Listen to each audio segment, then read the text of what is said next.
My name is Soumik Ghosh. I'm Senior Assistant Editor with the Economic Times CISO. And today we are going to be talking about the effect or the advent of AI in SecOps. And to do that, we've got industrial veterans out here. We've got Dr. Durga Prasad Dube. He's the EVP and CISO at Reliance Industries. Dr. Dube, pleasure to have you with us. We've got Dr. Pawan K Sharma. He's the CISO at Tata Motors Limited. Dr. Sharma, thank you for joining us again. And of course, we've got Krishnan VV. He's the Regional Director at Palo Alto Networks. All right, now we've heard Lieutenant General Nair's session earlier today where he told us how India is the third most targeted country when it comes to cyber attacks in the globe. And NASSCOM's data also shows that manufacturing and banking are among the most targeted sectors in the country, manufacturing being the highest targeted sector, which makes this discussion on the advent of AI more relevant because who can know this better than you? And whether through luck or through design, our speakers here have had very little time to prepare for their answers, so most of their responses are going to be absolutely impromptu. All right. Now, to start with, Dr. Dube, I'm going to be starting with you. When it comes to detecting zero-day attacks and advanced persistent threats, we've seen the evolution of polymorphic malware. How do you see AI playing a role in SecOps, and how does that fare against the traditional signature or rule-based algorithms we have been using? Thank you. It's a very relevant questions. When the entire narrative is AI. I mean, after a long time, here is a technology which is actually top-driven technology. Although it is democratized, but at the same time, it is top-driven. I mean, every organizations, the AI initiative is driven from the top. Now, the exact answering to your questions, I think it is very relevant for any problem where there are enormous data, and we need minimum time to process maximum data. And this is precisely what AI is supposed to do. And to discover zero day, not exactly discover zero day, to find any zero day threat. To discovering zero day is a different game altogether. To find if there is any zero day attack happening to your organization or not, we need to understand the data, we need to correlate the data, we need to analyze the data. And today, in the speed of AI, I think it's a great promise, and I am very, very hopeful and optimistic about it. All right. Dr. Sharma, I would want to hear your thoughts as well. Now, AI has worked out, like Dronacharya and Mahabharat, it's benefited both sides. Now, while the adversaries are leveraging AI, do you think AI and SecOps can be, a good answer to the kind of threats that we are facing today? Yeah, thank you, Soumik. So as far as this question is concerned, so by leveraging AI in SecOps, today has become very essential. If you see, on an average, any SOC might be getting more than lakhs of alarms or lakhs of logs or some kind of alerts, which needs to be prioritized first. That can be leveraged by using AI. That is the first thing that can be prioritized. But we should not leave any of the log which is there in kind of nature, which is setting high priority or something like that. That has to be investigated end to end. Otherwise, it may be a disaster. What is happening today? People are saying, okay, I am getting lakhs of alerts. They may be false positive or it may be true positive, something like that. So that has to be on the anvil at the first point, so that people can target that. If anything is there, they can detect the incident then and there, and it can be killed within some fraction of time, I would say. All right, thank you for that. Dr. Dube, I'll come back to you on this. Now, we're looking at two very specific points when it comes to the impact of AI in SecOps. One is, of course, the impact it's going to have on the resources. That's the security folk who are manning security operations in companies, as well as how quickly and how efficiently they can detect and mitigate threats. So if you come to the first point, we know for a fact that SOC analysts have some of the highest rates of burnout when it comes to organizations. Do you think leveraging AI in SecOps could have an impact on the people in SOCs? Can they make the SOC analysis more efficient? Yes, for sure. For sure, it will be more useful for them in doing the same work in a more efficient way. I don't think at this point in time that there is any promise of replacing the SOC analyst or the SOC operator. But I'm sure the entire thing, the kind of operational activities which they do, they will get a respite from those operational activities. They can probably get the same thing using less energy. And Soumik, one thing I must say here is like, as you said, attrition of SOC operators are too much. And the way, there are various ways to keep them stay put inside your organizations. One very simple way anybody can do is give them more salary. But I don't think that is a sustainable approach. The sustainable approach is to make them use cool technologies and give them a difficult problem to crack on the every day. So I think here is the technology which they would also be interested to learn, and they would also be interested to own their knowledge in this kind of technology. This is actually two double-edged sword. One, it will increase the efficiency of the SOC. Two, it will also help you put making those SOC operators stay put in this organization at least for next 2-3 years. And has that strategy worked with your employees at Reliance Industries? I beg your pardon? Has that strategy worked with your? That is the only strategy which has worked for the last 3-4 years. All right, folks, underline that one.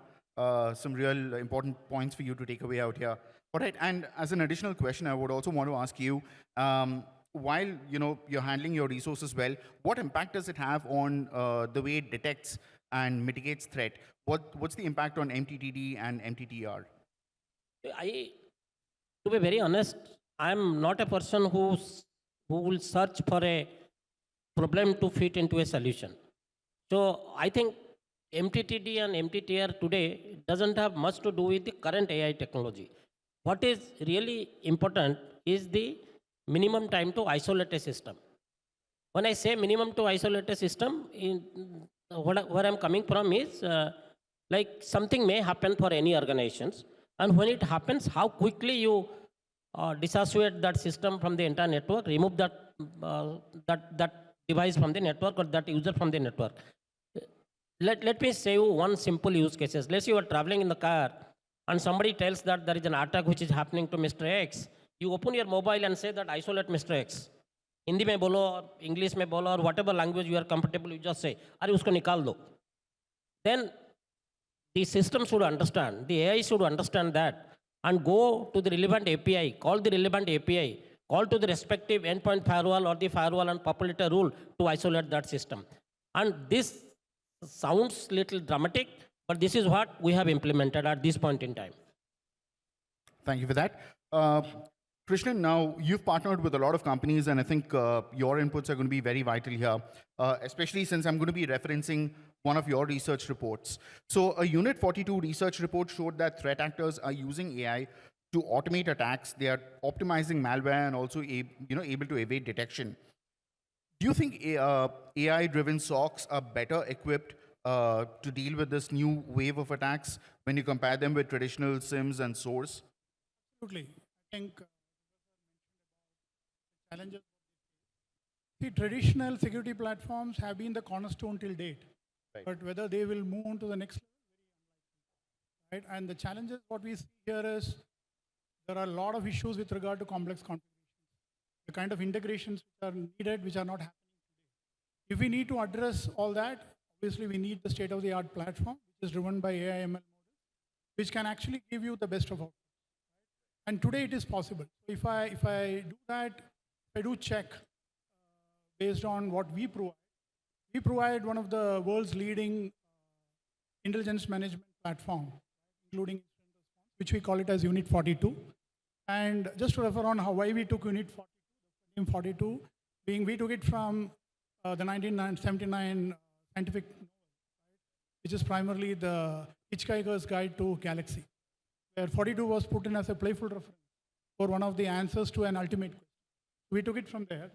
Unit 42 can be an ultimate answer for a lot of issues that customers face today, whether being SOC assessment, or we are talking about ransomware readiness test. But the beauty is, of late, we have also added the AI security awareness as well, regard to the existing assessments we do. So yeah, definitely AI SOCs will change the game today. And we have been achieving it with our extended intelligence automation management platform, which we launched about a couple of years ago. And we have a lot of large customers in India who have been leveraging that. All right, thank you for that, Krishnan. Now, Pawan sir, I'll come back to you with another concern that faces a lot of security teams today, and that is the need to strike a balance between reducing false positives and also ensuring that you're not letting legitimate threats fly under the radar.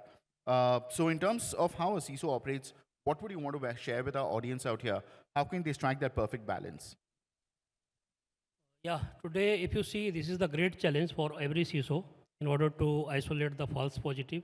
But only thing is that if there is good LLM which is used for this AI, so that can be leveraged for this. Of course, it will not be 100%, but yeah, of course, it will give some breathe or some relief as far as these false positives are concerned. And on top of that, it is not truly positive that whatever false positive are getting, there may be something sitting inside that also. So that has to be investigated end to end. All right, thank you.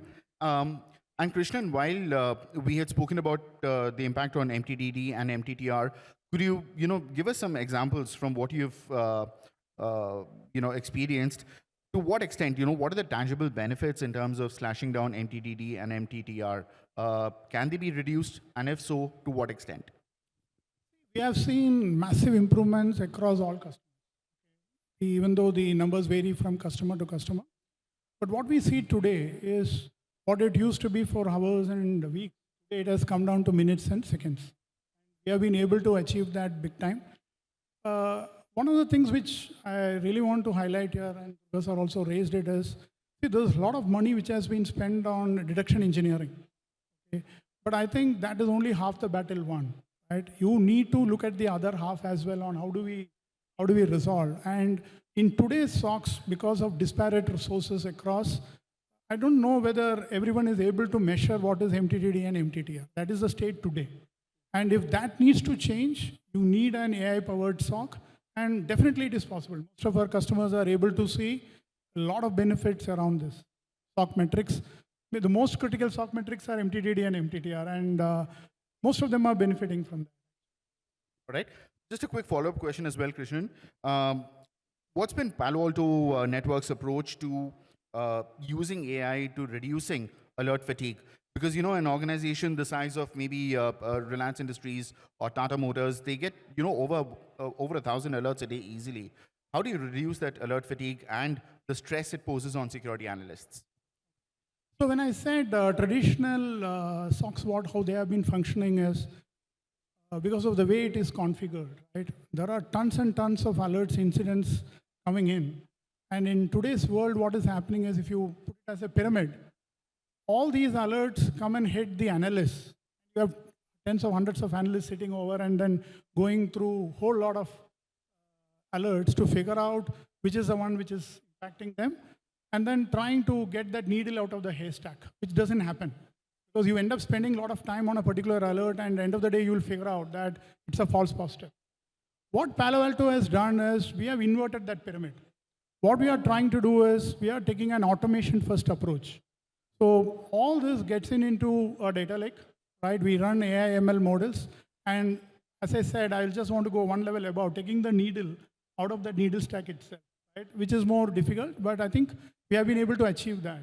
And when you do that regularly, the system also starts learning, right? The triaging abilities increases. And when it keeps doing that regularly on a day-to-day basis, you get a much better MTD, much better MTTR. The productivity of analysts scale-wise improves really well. And it benefits the organization because you don't end up spending time on a lot of alerts, and that's how you address the alert fatigue. Thank you. All right, now folks, we've got a few decades of experience distributed among the three gentlemen on stage today. And I really want to tap into that experience. So off the top of your head, and again, this is an unscripted one, off the top of your head, you've seen a lot of these new technologies come in, right? From ML, now you've seen AI, now you're seeing Gen AI and LLMs come in. What would be, 2 or 3 takeaways you would want to leave for our audience members here? when it comes to embracing a new technologies, what are the essentials a CISO must do before you onboard those technologies? Me? I think I would rather say what I am doing. So it's like this, as I said in the beginning of my talk, is like this is all top-driven thing. I mean, every CEO would like to demonstrate that their organization is AI-driven. Like you see today, any .com site, they have converted them, or they have created another .ai site. They may not do anything on AI, but the name of the company is .ai. Now, what I am doing is, I have given a target to my people, telling that, hey, let us design 15 courses on AI and Gen AI. I'll be the first person to do all these 15 courses. So then all of you should follow it, because there is no respite. If you don't know, J is in a way, in a negative way, is a disruptor. In a positive way, also is a disruptor. So we need to hone our skill on AI. First thing is understanding AI. Understanding AI is extremely important, and all of us to hone our skill on AI. To go to the course, do the course, skilling, upskilling, all these things are required. Number one. Number two, since all of you are in a positions where you will be hiring young people, training them, so my one unsolicited advice to all of you is like encourage all of them to appreciate AI and start doing work and finding out problems which can be solved by the AI. AI has a huge potentiality in solving problems. So now to find problems is very important, and all of us try to find those problems which can be solved by the AI. So that is very important. All right, great point there. Understand the adversary, understand the attack vector, rather than go about repelling them in the first instance. Dr. Sharma, your takeaways, please. So my take on AI is that you identify all the processes where AI can be leveraged, and after that you divide it into two. One is out hygienic, another one is out transformational. Everything cannot be mitigated with help of AI. That is very true. But wherever it is low hanging, there we have to start it first. Hygiene and transformation. All right, thank you. Krishnan, I mean, to just leave our audience with your parting thoughts. We've seen a lot of AI implementations can sometimes go awry. How do you ensure that their AI implementations or their AI tools get it right the first time, they're able to meet the business objectives? So, see, the first and foremost thing is that resistance to change has to move on. A lot of resistance to change. If I talk about, since SecOps is the topic today, right? People have been used to the traditional methods of security. I think that leap of faith has to be taken from moving from on-prem onto a SaaS-based model. Because at the end of the day today, what is important is the security efficacy. If you need security efficacy, you need models of which work on the cloud, which is completely driven by AI and ML. And that is very critical for every organization today. I think that's the one message from Palo Alto. And what we have done with XIM is we have been able to achieve what most customers are looking at, right? Primarily real-time support with regard to any impact what you have. And assuming it happens with Unit 42, we bring in the cyber resilience as well. So those are the words which are. All right, some real pearls of wisdom on AI and cybersecurity operations in general. So thank you so much for your time, and thank you so much for your insights. And thank you most of all for keeping it nice and tight and crisp. Appreciate it. Thanks so much.